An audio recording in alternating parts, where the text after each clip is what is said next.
მე ვარ ანდრო ერაძე და რითი დავიწყე გადაღება მახსოვს რა, ზენიტით დავიწყე გადაღება, ჩემი ვიღაცა ახლობლის კამერით და მერე კიდე ვიღაცის კამერა მქონდა და მოკლედ სხვადასხვა კამერებს ხმარობდი თავიდან, სანამ ჩემი კამერის ფული ჩამივარდა და მაგ პრინციპს მივეჩვია, იმიტომ რომ დღეს მაქვს უკვე ჩემი კამერა, მაგრამ ძალიან მიყვარს ნათხოვარი კამერებით გადაღება. იმიტომ რომ მგონია რომ ბევრ მეტი შესაძლებლობა გაქვს, როცა იღებ ვიღაცას ხვისი კამერით.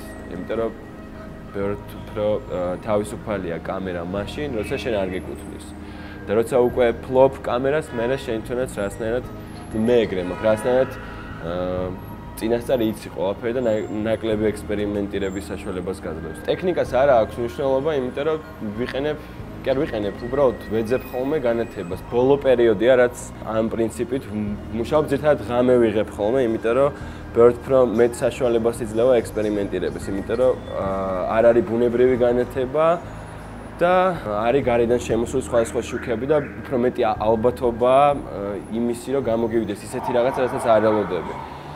ტექნიკურად ვიღებ კიდევ არეული white balance-ებით, იმიტომ რომ ყველა კამერას აქვს თავისი რაღაც ფერის ტემპერატურაზე რაღაც სივრცეში თავისი დამახასიათებელი white balance-ი და მე ამ white balance-ებს ვცვლი იმის საპირისპიროდ, რაც იმ სივრცეში არის საჭირო.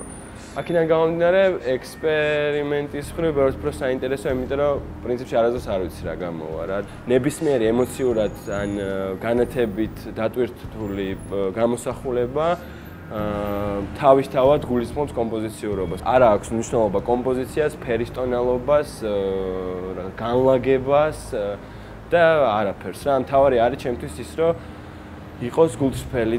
ხო და აი რაც შეეხება რა სხვადასხვა კამერებს რო ვილაპარაკე, ეგეც ერთგვარი გამოწვევა არის ფოტოგრაფისტვის, იმიტომ რომ როცა შენ ვიღაც უცხო ადამიანი ან მეგობარი გაძლევს რაღაც კამერას, რომელსაც უკვე არსებული რაღაც მისი ლინზა უკეთია, ფოტოგრაფისტვის ჩემთვის არის ძალიან დიდი გამოწვევა, რომ რაღაცნაირად მოვერგო იმ ლინზის და იმ ფოტოაპარატის გამოსახულების შინაარსს რა და აქედან გამომდინარე, ჩემი ფოტოები არასდროს არ გავს ერთმანეთს ფორმატის და ფაქტურის თვალსაზრისით.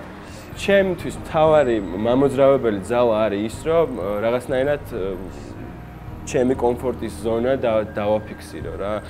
და ამას ვახერხებ აი ამ არეული ექსპოზიციების და white balance-ების ხარჯზე. მე მაგალითად ეს ურბანული მეტაფიზიკის გადაღება დავიწყე იმით, რომ რაღაც იმიჯებს იღებ და არ იცი რას იღებ რა, ანუ საერთოდ არ გელაპარაკება ესე ვთქვათ, ანუ გაუცხოვებულია ეს იმიჯი შენგან და მე უკვე რაღაც პერიოდის მერე რომ გადახედავ ამ იმიჯებს ხვდები, რომ რაღაცას თვითონ კარნახობს, თვითონ გეუნება, მე შენ თვითონ ხვდები, რატომ მოგინდა ამის გადაღება და შენ თვითონ რაღაც ამოცანას ხსნის საკუთარ თავში